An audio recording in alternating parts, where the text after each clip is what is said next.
dîner aujourd'hui, dans ce repas spécial, ce service spécial, ce dîner de Noël. C'est tellement excitant, là, ça faisait des semaines qu'on avait hâte de pouvoir se réunir et de pouvoir manger ensemble, d'avoir ce temps de communion. Et puis, ma femme, tu vois, on se disait, bon, ben, depuis un mois, 5 semaines, il y a des enfants qui sont malades, puis on dit, on va y arriver, on va au moins le 18, ça va être correct, mais ma femme est correcte, ça c'est bon, hein. Là, il y a d'autres enfants qui ne sont pas là, hein, fait que moi, je priais au Seigneur le 19, c'est de certain. Fais-moi grâce jusqu'au 19, après ça, je peux être malade. Fait que, on se reparlera la semaine prochaine. Alors, ici, hein, avant de commencer, on a une petite vidéo tentative. Merci Michel, hein, j'aime voir sa persévérance et sa joie de servir le Seigneur. On a une petite vidéo, j'allais dire un trailer, un petit vidéo. Alors, du 50e. Un quoi? Ah oui, un petit clip pour le 50e. Et ça m'a tellement touché que je me suis dit, on va se casser la tête qu'il faut, mais il faut regarder cette petite vidéo-là. Et je pense que certaines personnes, ça va leur dire quelque chose. Dans les premières années, j'étais pas là, mais j'apparais une fraction de seconde, jeune étudiant, les cheveux, là, mon ami, j'avais oublié que j'étais comme ça. Vous ne me reconnaîtrez pas, ça c'est ma récompense, ma consolation. Alors, si tu peux, Michel, maintenant. Il y a... Oh.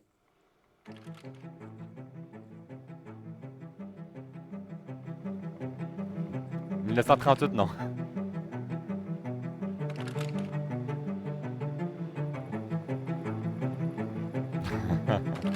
En quelques années, là.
Hey, c'est beau, hein?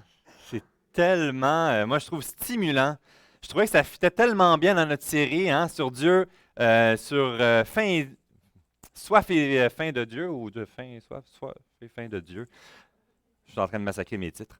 Mais bon, et je trouve ça tellement stimulant de voir en arrière et de voir ce petit trailer qui termine dans notre série sur la fidélité de Dieu, sur ce Dieu qui est vivant, et de voir en arrière et de ce 50e, puis on va célébrer la fin de semaine du 3 février sur ce qui s'est passé dans les 50 dernières années. Et le samedi matin, on va célébrer sur ce que Dieu va faire, ce qu'il est en train de faire, ce qu'il continue de faire dans cette œuvre. Alors, si vous n'êtes pas inscrit et vous dites, ah, mais finalement, peut-être que ça me tente, eh bien, viens nous voir à la fin du service. On va regarder les options. Il n'en reste plus beaucoup, mais il reste encore quelques petites options pour participer à cet événement-là. Dans cette série qu'on se lance, dans cette continuité de faim et soif de Dieu, on est dans Jacques chapitre 1. Mon âme soupire après toi. On a passé, vous savez, le défi 30-24. J'en ai parlé dans les dernières semaines, puis j'aime ça répéter, radoter. 30-24, 30 minutes par jour pendant 24 jours, de vivre quelque chose de particulier, chacun chez soi, à la maison, ou ensemble, à chaque matin. On est dans la 4e semaine de ce projet. C'est tellement intéressant. Wow, c'est pas le bon PowerPoint. Wow, super, excellent. On oublie le PowerPoint. Alors, ici, dans cette nouvelle série, on a parlé donc du projet 30-24, 30 minutes pendant 24 jours. Et dans ces moments-là, on a vu un thème différent à chaque semaine. Alors, pour ceux qui étaient là les dimanches matins, les matins, on en parlait, on en discutait. On a parlé du thème 1, qui était notre adoration. Cette joie de contempler la face de Dieu. Dans la 2e semaine, on a parlé à ce niveau de confession, de venir et confesser nos cœurs. La semaine 3, qui est la semaine qui vient de terminer, on a parlé de quoi? Je ne sais pas si certains s'en souviennent.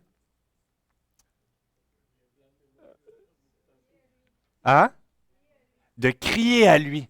Et expérimenter de crier à lui à travers ses supplications. De venir le supplier, de venir dans sa présence, lui, déverser notre cœur, des requêtes, demander, parler à Dieu. Et la semaine prochaine, c'est des actions de grâce. C'est 4 thèmes, 4 angles de relation avec Dieu que nous avons. Puis aujourd'hui, je réfléchissais sur ce service, sur cette prédication dans la venue de Noël, et ça a tellement plein de sens avec la venue, dans la préparation. On est dans l'avant. On est dans cette préparation de cœur à venir célébrer Noël la semaine prochaine. Quelle est notre disposition? Quel est rendu notre émerveillement de ce Dieu tout-puissant qui s'est révélé il y a 2000 ans? Et dans Jacques chapitre 1, il m'amène à réfléchir. Puis on en a parlé, on a fait un matin dans la semaine, je pense qu'il y a 2 semaines, on avait vu dans la fin de Jacques. Puis cette idée de la fameuse prière fervente du juste. Ici, on voit cette fameuse prière que Dieu va répondre, qui va répondre à ses enfants. Et la question se pose, puis souvent quand je parle avec mes enfants, on a cette routine de prier ensemble le soir, dans le moins du possible. Puis des fois, les questions sortent, les enfants ils posent des vraies questions.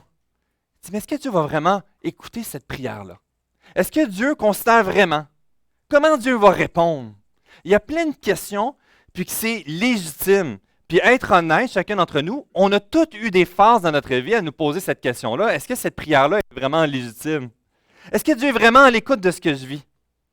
Puis ça me rappelle une fois, vous savez, ma famille, nous, ce qu'on fait, on part en tente roulotte. Sauf l'année dernière, parce qu'on a réalisé qu'à 5 enfants avec des bébés, c'est horrible. Je ne sais pas s'il y a des parents qui peuvent confirmer. Eh bien, après 24 heures, on est revenu à la maison, on dit on oublie ça, on laisse passer une année ou 2. On s'est même demandé si on vendait la tente roulotte. Mais il y a quelques années, ça nous faisait du bien. On partait de Montréal épuisé, on se dépêchait à remplir la tente roulotte, puis on partait sur le bord du fleuve. Ah, que ça faisait du bien. On allait au Bic. Je ne sais pas si certains sont déjà allés au Parc national du Bic. Là. C'est-tu beau?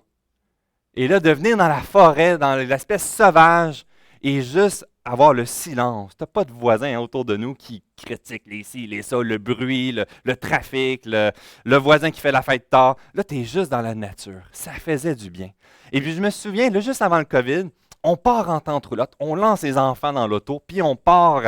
Puis là, on roule, on arrive le soir tard, le coucher du soleil, on arrête après Québec.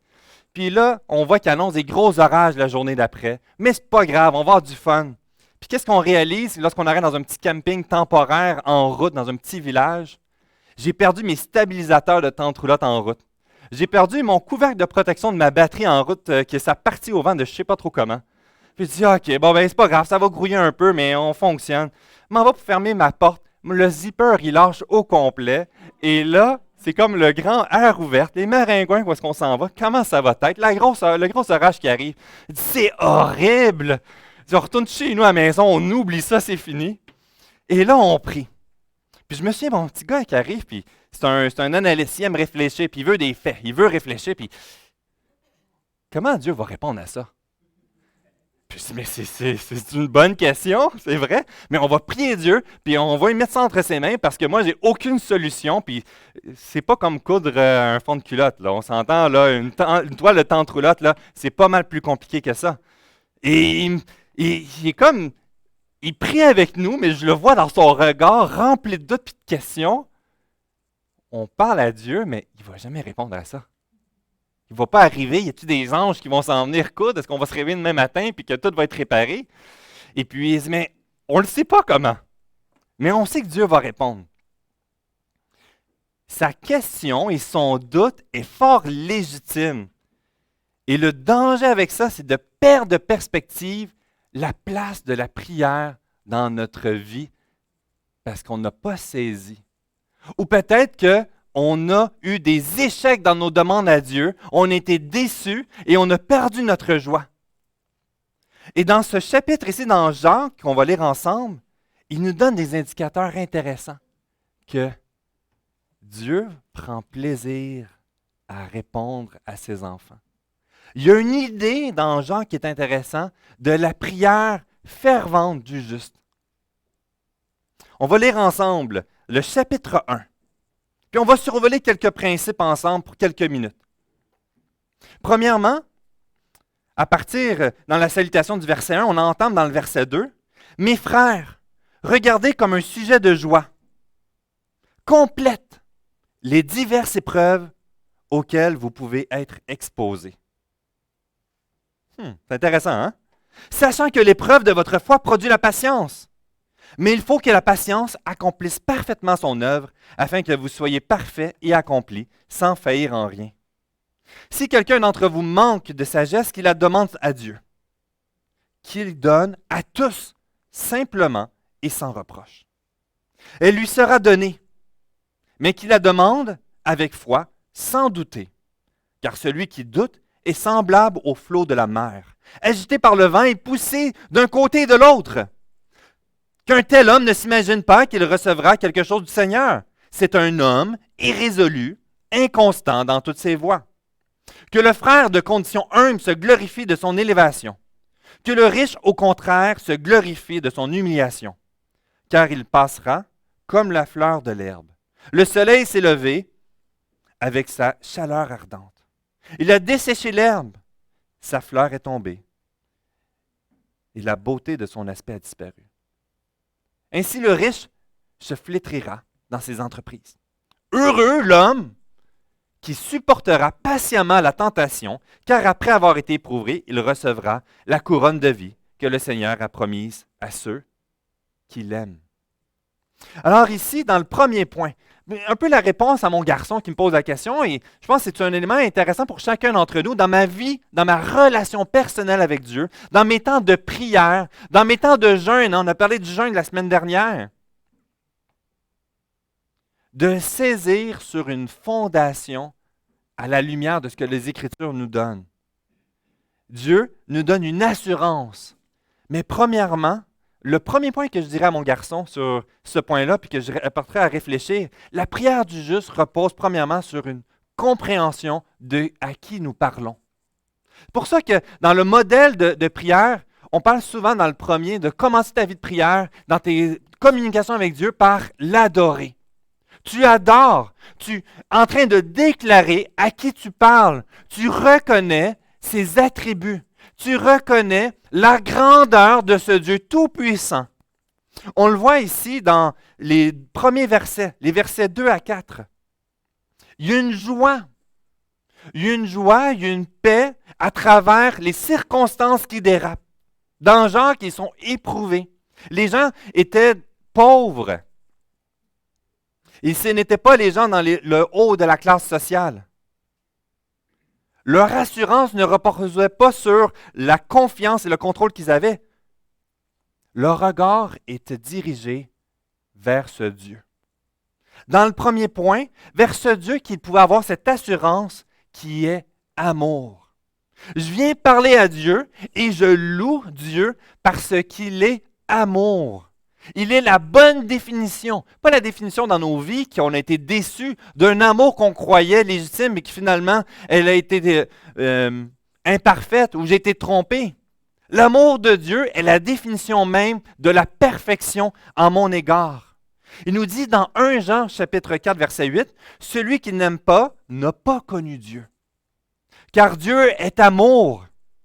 Il est la fondation. » On le voit dans la manifestation de son amour pour nous, premièrement, parce qu'il nous a créés.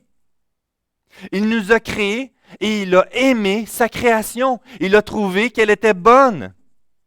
Non seulement ça, à travers toutes les désobéissances de notre vie, il nous garde en vie. Il aurait pu tout détruire.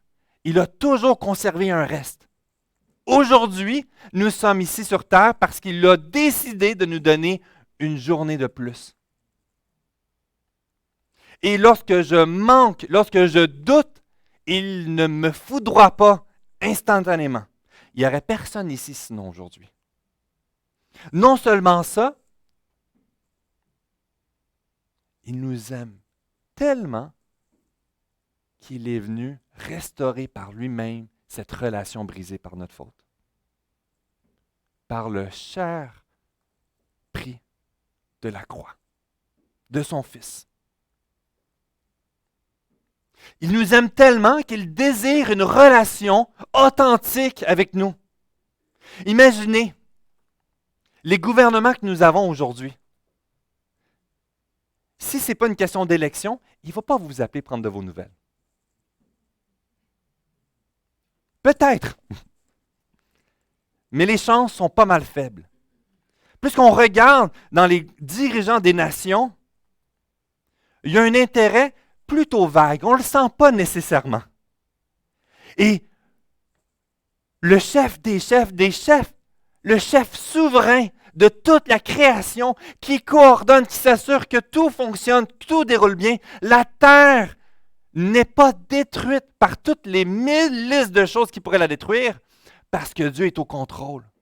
Et ce Dieu-là, qui a 1 milliard de raisons d'être trop occupé pour t'écouter, prend ce temps et s'arrête et dit, « Viens me parler. Je veux cette relation avec toi. Je veux une relation cœur à cœur. » C'est ce Dieu d'amour dans lequel nous avons accès lorsque nous venons prier. Et dans notre adoration, c'est un rappel pour découvrir sa grandeur de son amour pour moi, qui est la source de notre sagesse. Point numéro 2 ici. Dans notre adoration, on découvre la source de sagesse. Cette source de sagesse qui vient faire ce ménage dans toutes les choses que je suis continuellement bombardé, les standards, les valeurs, ma valeur sur la vie, l'accomplissement, les niveaux relationnels, comment réagir, ma raison d'être sur la terre, mourir à moi-même. C'est toutes ces choses-là que je suis bombardé à l'opposé, mais dans mon adoration, je viens vers celui qui va transformer ma compréhension de la sagesse humaine et découvrir la grandeur de la sagesse de Dieu. Et parlais avec M. Jacques Girard cette semaine, parlait justement que dans ces temps, il est en train de lire quoi? Il est en train de lire les Proverbes. Et dans les Proverbes, c'est quoi? C'est toute la sagesse de Dieu qui va prendre pour transformer notre intelligence. Et dans nos temps de prière, on vient auprès de lui et on découvre cette source de sagesse. Son esprit vient faire ce ménage dans ma vie. Et je viens vers lui dans mon adoration parce que j'ai besoin de sa sagesse à lui. J'ai cette assurance que ce qu'il va me communiquer est bien meilleur que ce que je peux croire selon ma propre sagesse. Quand je suis tout seul, je suis hyper intelligent. J'ai toujours la meilleure idée. Il n'y a personne pour me contredire. Et là, quand je découvre d'autres personnes avec qui je parle, je réalise, finalement, non, je n'ai pas pensé à ça. Si vous saviez le nombre de travaux que j'ai faits au séminaire, puis c'était tellement spirituel. Puis là, je réalise que j'ai une note manque de profondeur. T'es-tu sûr que c'est vraiment le contexte de ça? Ben finalement, j'étais pas mal dans le champ. C'est intéressant. Et on peut venir chercher la parfaite sagesse dans la présence de Dieu. Dans mon adoration, je reconnais que ce Dieu qui m'aime va transformer mon intelligence. Il est la source parfaite. Et dans le troisième point, dans mon adoration, j'ai cette conviction, cette assurance que le plan de Dieu est le meilleur. J'adore Dieu et je viens le célébrer, je viens le louer, je viens vers ce Dieu parce que sa volonté est 1000 fois meilleure que la mienne. Elle est meilleure en toutes circonstances. Lui qui a la vue d'ensemble de ma vie, de toutes les vies, de la création, il sait toutes les circonstances qui m'échappent, toutes les occasions que je me dis, je vais essayer de m'échapper de telle façon, je vais essayer de réagir de telle façon. Je vais venir dans la présence de Dieu parce que lui, il sait c'est quoi la meilleure solution. Quelle joie de pouvoir venir dans nos temps de prière pour l'adorer premièrement, pour contempler sa face, se rappeler ses vérités en toutes circonstances. Son plan est le meilleur. Et vous savez, dans le début de notre vie, ça a été des fois des questions qu'on avait les meilleurs plans et tout d'un coup, il y avait un silence. Et on priait Dieu, et il n'y avait aucune réponse. Puis un des moments qui me rappelle le plus frappant, c'est quand j'ai commencé dans le début du ministère. Timothée, mon plus vieux, avait 1 an environ. Et on voulait partir la famille rapidement parce que, vous savez, ma femme a eu le cancer, puis le médecin il disait, en bas de 30 ans, après 30 ans, plus d'enfants, c'est terminé, les chances sont presque nulles. Fait que là, on voulait démarrer une famille, puis on voulait avoir des enfants. Et après un premier enfant, silence. Plus d'autres enfants. Et là, on ne comprenait pas ce qui se passait. Et là, je suis arrivé dans la région de la couronne nord de Montréal, en formation à temps plein. Et puis, on veut s'acheter une maison. Et là, personne ne vient visiter notre propriété pour la vente. Silence. Je trouve une autre maison, puis c'est vraiment la volonté du Seigneur. OK, Seigneur, permet que ça aille bien, on fait une offre d'achat, ça fonctionne. Puis on fait l'inspection, qu'est-ce qu'on découvre? Toute la fondation était pourrite, était en train de s'écrouler du milieu, un 2 étages, dans un vide sanitaire. Puis là, on fait des consultations. Il faut jacker la maison, il faut tout arracher la charpente de la structure du bas pour en faire une nouvelle, puis remettre sur une nouvelle fondation. Moi, je viens de partir dans le ministère, on vient de diminuer de 60% notre revenu, on fait un pas de foi, on y arrive difficilement. Puis là, c'est ça qui se produit. On doit canceller. J'avais juste assez d'argent pour faire une inspection. On a hésité pour la faire même. Qu'est-ce qui se passe, Seigneur? Pourquoi? Là, on laisse tomber. On cancelle la transaction d'une maison. Et qu'est-ce qu'on découvre? Seigneur avait un plan particulier. Toute cette période de silence-là, eh bien, on a eu un demi-frère, mon demi-frère qui est venu vivre dans la maison. On est devenu son tuteur légal.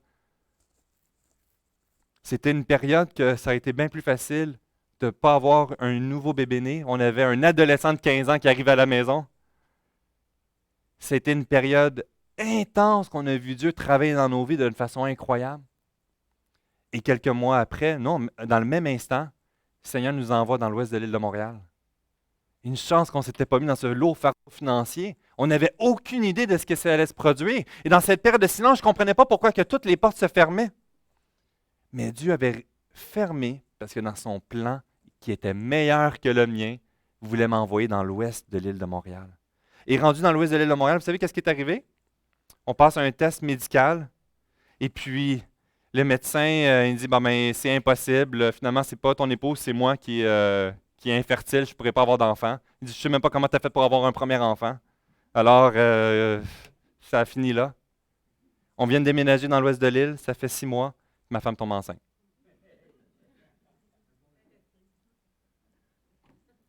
Le Seigneur a fermé les portes dans cette période spécifique de notre vie. On ne comprenait pas. Nos motifs étaient pour adorer Dieu. C'était pour le servir. On faisait des pas de foi pour déménager dans la région, se rapprocher de l'Église avec une maison qui nous permettait de rester là plus longtemps qu'en petit condo. La famille, c'est la volonté de Dieu d'avoir des enfants. Pourquoi toutes ces portes se fermaient? Parce que le Seigneur nous avait privé un autre enfant pour un temps, qui est mon frère, que là, on a une relation incroyable, qui est venu chercher par la suite. Il était exposé à l'Évangile. Il voulait qu'il vienne dans notre foyer pour venir le chercher. Et je le vois grandir dans la foi présentement. Et je contemple le plan de Dieu aujourd'hui. À quel point il était 1000 fois meilleur que mon plan à moi. Et dans mon adoration, c'est un rappel que son plan en toutes circonstances sera toujours meilleur pour chacun d'entre nous. Quelle joie! Et ça l'apporte dans cette réalité d'être exposé à ça. Dans le deuxième type de prière, la prière de confession. De reconnaître notre situation parce que malgré tout, qu'est-ce qui va arriver? Dans Jacques ici, il nous expose cette réalité-là. dans les versets 6 à 8, celui qui demande avec foi sans douter. Parce qu'on va avoir des doutes. On va être éprouvé par les circonstances autour de nous. On va avoir des découragements. On va vivre des périodes de silence et de souffrance. Et ça va nous amener à remettre en question le plan de Dieu. Je le sais dans ma tête, tout est là. Mais dans ma vie, dans mes tripes, dans mon cœur, des fois, c'est pas là. Il y a comme une connexion qui est brisée. Et j'ai besoin de venir vers Dieu pour le reconnaître. Seigneur Dieu, dans mon temps de prière, reconnaître qu'encore dans ma vie, je suis indépendant. Trop souvent, j'ai tout ce que je suis capable de réussir par mes propres forces. J'ai travaillé fort, j'ai mérité mon salaire, je n'ai pas besoin de toi, Dieu. Et là, quand les choses s'écroulent, c'est un rappel dans ma vie que finalement, je n'avais pas besoin de Dieu. Je me suis confié sur moi-même et j'ai été comme un bateau barouetté. Hein? Dans le passage en Jean, qu'est-ce qui arrive? Ça fade avec le temps. Ce danger d'oublier la souveraineté de Dieu dans ma vie et de penser sur mes capacités, ça va être suffisant. Mon indépendance, ça continue. Hein, ici, dans cette réalité, mais la réalité de chacun d'entre nous, si on est honnête, le doute. Est-ce que c'est vraiment? Est-ce que Dieu va vraiment considérer cette prière-là? Est-ce que Dieu est vraiment au contrôle de cette chose-là? Dieu, est-ce que tu m'écoutes présentement? Avez-vous déjà douté dans votre vie? Moi, oui. Et entendre le doute de mon propre fils, je ne regarde pas avec mépris. Je le comprends. Tant d'occasions que j'ai remis en question. Et finalement, hein, la question du contrôle. Seigneur Dieu, je te fais confiance, mais je veux que ça soit à gauche. Puis si c'est pas à gauche, là, je vais être déçu. Essayer de lutter avec Dieu pour forcer sa réponse dans la direction que je veux que ça soit. Combien de fois que dans ma propre vie, j'ai fait des belles prières, des beaux mots. Mais dans mon cœur, je voulais forcer la main de Dieu. Quelle joie de pouvoir le révéler devant Dieu, parce qu'il sait très bien, il n'y a rien de nouveau. Mais de venir le confesser, puis de le reconnaître, puis de m'appuyer sur cette adoration que c'est plus facile pour moi, ça me sécurise. Des fois, dans notre inquiétude, dans notre insécurité, c'est plus facile de se chercher à contrôler les circonstances. Et que finalement, je le reconnais pour le déposer auprès de Dieu. Dans ma prière, voici mon contrôle, mon besoin de saisir les directions. Mon indépendance d'y arriver par mes propres forces, par ma capacité, par mon intelligence. Remettre en question vraiment la bonté de Dieu, son amour pour moi. Je lutte avec ça et ce que Dieu veut, c'est que je le prends et je le dis, je le publie devant lui. Et je le dépose à la croix. Quel lourd fardeau qui peut se libérer de nos épaules. Parce que sinon, ça devient comme un poison lourd. Je ne sais pas si vous avez déjà conservé longtemps une honte devant Dieu. Un péché que peut-être que vous n'avez pas confessé. Des découragements, puis que vous dites, je ne devrais jamais le dire devant Dieu. Mais de venir le confesser dans nos temps de prière nous enlève ce lourd fardeau, ce poids. Parce que il nous le dit, il nous accueille. Verset 5,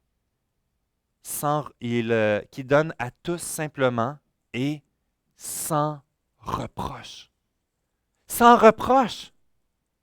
Il y a mille occasions de nous reprocher, mais il ne le fait pas.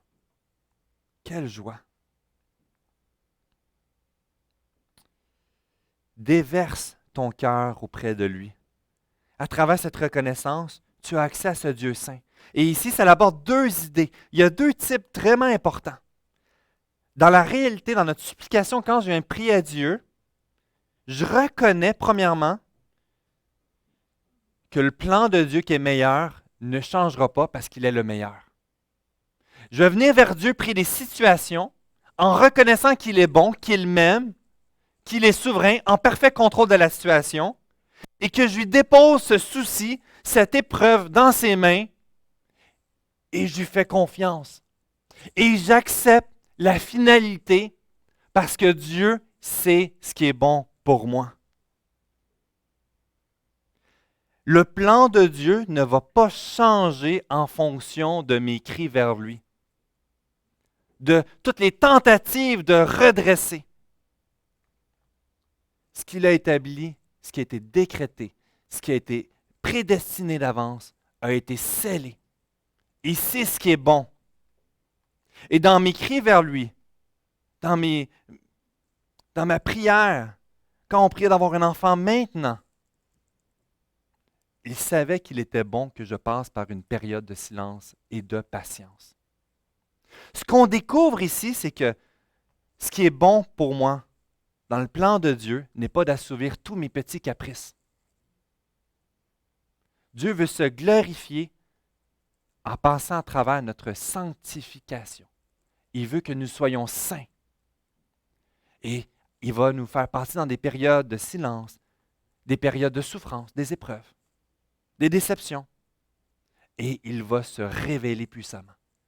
Il va se glorifier. Il va être toujours, en chaque instant, auprès de nous. Et dans ma prière, je déverse mon cœur et je m'abandonne auprès de lui en reconnaissant que le plan est le meilleur. Certains vont dire, donc rendu là, que Dieu ne va donc pas répondre à toutes tes prières parce qu'il a déjà tout établi, donc tu pries, mais ça ne change rien ultimement. Prie ce que tu veux, mais Dieu a déjà tout choisi. Que tu pries ou que tu ne pries pas, il n'y a pas de changement. Parce que le plan de Dieu est bon. Oui, on est d'accord. Parce que Dieu sait toute chose. Oui, on est d'accord. Alors, tu pries pour reconnaître tout simplement ce qu'il a déjà choisi. Mais il y a un aspect qui est pernicieux de croire ça. Parce que Dieu, son décret et son plan, certainement est tout établi, et certainement dans sa volonté, sa gloire va resplendir. Mais on voit aussi que, tandis que son plan et son décret ne changent pas et figés, les circonstances de nos vies vont changer et vont bouger. On va voir que Dieu va prendre plaisir de répondre à la prière de ses enfants. On va voir dans plein de circonstances que Dieu va bénir, va donner des clins d'œil dans nos vies. Il veut cette relation et cette proximité. On le voit tandis que dans la période de la tante roulotte, puis qu'on se posait la question, ça vaut-il vraiment la peine de prier? Oui, mais j'ai aucune idée comment Dieu va répondre. Et finalement, le lendemain matin, on cherche dans le village et tout est fermé, construction, un lundi matin. Et on se rend dans un atelier qu'on a vu une publicité quelque part, puis ça a l'air fermé, c'est perdu. Puis le monsieur, il rentre tout bonnement. Puis il dit, ouais, je recommençais, je rouvrais ma shop, là, j'ai en train de regarder. Puis là, il nous voit, puis son cœur a pesé dessus. Puis il a eu compassion de nous. Il rentre dans la shop, il ressort, puis il dit, OK, je m'en viens t'aider. Il m'a tout sorti la toile au complet. Il a ouvert toutes ses machines. Il a tout cousu ses zippers, ses fermetures éclairs. Puis il m'a aidé à le réinstaller. Puis il dit, je ne sais pas supposé être là aujourd'hui. Je venais juste pour venir, là, pour démarrer doucement, pour regarder les choses. Il venait de revenir de ses vacances. Wow! Puis là, on s'en va, on embarque dans l'auto, on est vraiment reconnaissant. Puis là, le garçon, puis il dit, ouais, puis on a perdu un stabilisateur, là, fait que c'est un défi, mais là, fait que là, on rentre dans l'auto. Là, le monsieur, il sort en courant quand il va partir, puis il dit, attendez, attendez, attendez! Là, on arrête. Vous avez perdu un stabilisateur? Attendez, je vais vous en machiner une. Puis il dit, je ne sais pas pourquoi, mais je vous ai vraiment à cœur, là. Je fais tout ça gratuitement. J'ai à cœur de prendre soin de vous. Il nous a machiné en aluminium avec la soudure puis tout ça, stabilisateur qu'on a pu reposer temporairement. J'ai regardé mon garçon. Là, tu peux pas dire, là.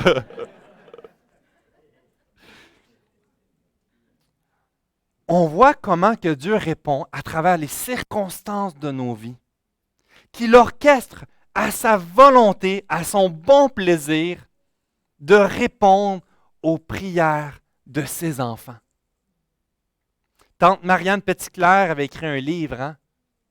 Vous vous souvenez du titre pour certains? Pourquoi prier quand on peut s'inquiéter? Un registre de pleines prières qu'elle demandait au Seigneur, puis qu'elle dit, c'est ça là, je te demande ça, simplement. Une des choses qui m'a marqué, c'est le dentifrice qu'il n'y en avait plus pour se brosser les dents, puis elle était à Bethel, à l'école biblique. Puis qu'elle avait oublié son manteau à un moment donné chez quelqu'un quand il faisait une tournée. Puis que la personne lui a renvoyé son manteau, puis elle a eu à cœur de lui mettre un dentifrice dans une poche. Il y avait peut-être de quoi. Peut-être dit, oh, elle a besoin de se brosser les dents. Je pense pas. Vous savez comment on a appelé notre deuxième garçon, Mathias, quand il est venu au monde? Ben, Mathias. Vous savez ce que ça veut dire, Mathias? Don de Dieu. C'était évident pour nous, on avait déjà à cœur de l'appeler Mathias. Et dans la façon que ça s'est orchestré, on a vu la main de Dieu, qui c'est un cadeau qu'il déverse. Puis là, on aurait pu le dire au pluriel, parce que non seulement il nous a donné un deuxième, il nous a donné un troisième, quatrième, cinquième. On a les mains remplies, puis comme ma femme dirait, hein, on a le cœur joyeux et les yeux cernés. Mais quelle joie de voir la bonté de Dieu. Le plan de Dieu ne changera pas, mais il orchestre les circonstances autour de nous. N'ayons pas honte et peur de crier à lui. Mais ne soyons pas déçus parce que sa réponse sera toujours le meilleur. Et il va prendre plaisir à répondre à ses enfants qui dépendent de lui, de tout leur cœur, comme un petit enfant qui vient demander à ses parents. Dieu est le modèle parfait. Ça nous apporte dans la conclusion, ici. La dernière prière, l'action de grâce. Parce qu'on est oublieux. On célèbre, on est content d'une bénédiction, puis après ça, qu'est-ce qui arrive? On l'oublie, puis on doute. Est-ce que Dieu va vraiment répondre à ma prière? Mais regarde en arrière! On parlait justement, il y a une semaine, avec un de mes enfants, puis qui est dans une prière, il se demandait justement, mais vas-tu vraiment répondre? Le doute était là. Il dit, mais prenons le temps de regarder en arrière et de contempler toutes les fois que Dieu a répondu. De voir à quel point que son plan ultimement était meilleur. Et que dans des moments de silence que j'ai été éprouvé, je peux voir la main de Dieu et de voir comment il a pris soin de moi. Dans des moments critiques, dans des moments de brouillard. Et ici, dans Jacques, quelle assurance pour eux qui faisaient partie, au niveau de la classe sociale, de les plus bas. Pas de valeur. Leur joie ne dépendait pas des circonstances. Leur paix n'était pas sur l'assurance de ce qu'ils avaient. Ils n'avaient rien. S'ils regardaient les éléments autour d'eux, tu avais 1000 raisons pour être découragé, pour être dans le doute, pour être dans le négativisme, dans l'anxiété. Le regard, puis dans l'exhortation de Jacques, ne doute pas et dirige ton regard vers celui qui est au contrôle de ta vie, qui prend plaisir de répondre à ses enfants. Dans la venue ici de Noël, on célèbre ce qui est arrivé il y a 2000 ans. Et c'est facile d'être blasé, hein? De dire hey, on fait encore une fête de Noël. De perdre de perspective avec la fête des cadeaux, des lutins, du Père Noël, de ci, de ça, qui s'est tellement dilué qu'on a perdu la grande nouvelle de ce qu'il a fait pour nous. Dans notre action de grâce, dans notre célébration, je célèbre en me rappelant ce que Dieu a fait dans notre vie, dans notre famille. Dans l'avenue de ce fête de Noël, il y a cette idée aussi de célébrer ce qui a été fait il y a 2000 ans. En sachant que ça a changé nos vies. En sachant que je vais le voir face à face un jour.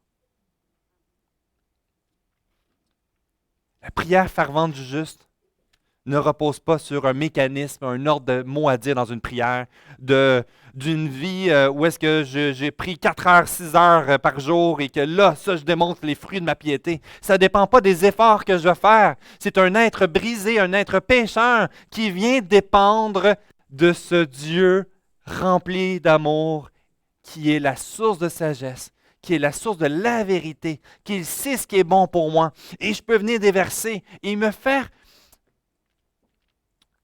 victime de moi-même, de reconnaître que je pense que c'est là, mais j'accepte sa réponse. Parce que son plan est toujours le meilleur. Donc, j'ai l'assurance dans ma prière que son plan sera toujours le meilleur plan pour ma vie. Je sais qu'il prend plaisir de répondre à mes prières. Il n'est pas trop occupé.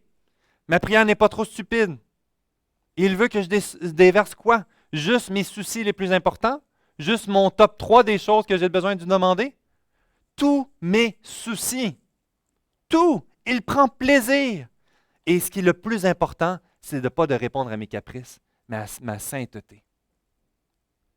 Et dans ma recherche avec lui, dans mon regard dirigé vers lui, dans ma dépendance de lui, je contemple son œuvre qu'il opère dans la vie de ma famille, de mon couple, dans les circonstances. Et je suis participatif de ce qu'il est en train de faire dans l'Église. Quelle joie! Son plan est meilleur que le nôtre. Prions avec cette assurance, avec la venue de Noël, qu'il est bel et bien vivant, qu'il est bel et bien au contrôle,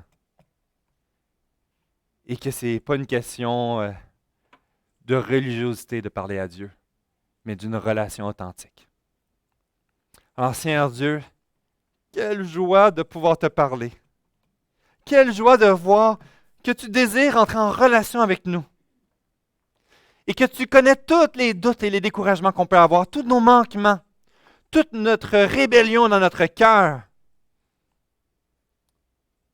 Et tu dis, viens vers moi, je vais t'accueillir et viens confesser. Seigneur Dieu, on a besoin de revivre cet émerveillement de ce petit enfant qui accourt vers son papa. Seigneur Dieu, on a besoin de nous rappeler qu'on a besoin de te faire confiance et de nous abandonner dans tes bras. De se laisser surprendre parce que tu es bon et tu es grand. Loué sois-tu, bon Papa céleste. À toi la gloire. Amen. Amen. Je vais inviter notre frère Gaston.